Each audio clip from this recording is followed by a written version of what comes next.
Hello everyone, welcome back to Guide to Everything. In today's video, I'll show you on how you can convert Ethereum on USDT on Binance step by step. So the first thing that you want to do is to simply search for the ETH to USD converter.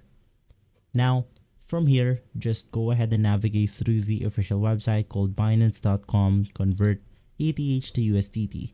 Now you can also go ahead and edit this if you want to. You will be able to see that right here.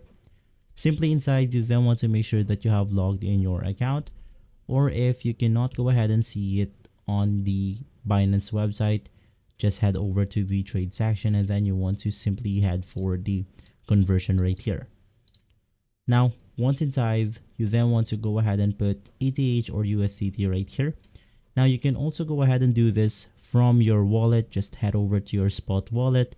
From there, you will be able to spot the convert button. And you want to make sure to select ETH to USDT option. From here, you just want to go ahead and input your Ethereum, and it will then go ahead and convert it to USDT. If this video has been helpful, leave a like, subscribe, and follow Guide to Everything for more videos like this. Thanks for watching.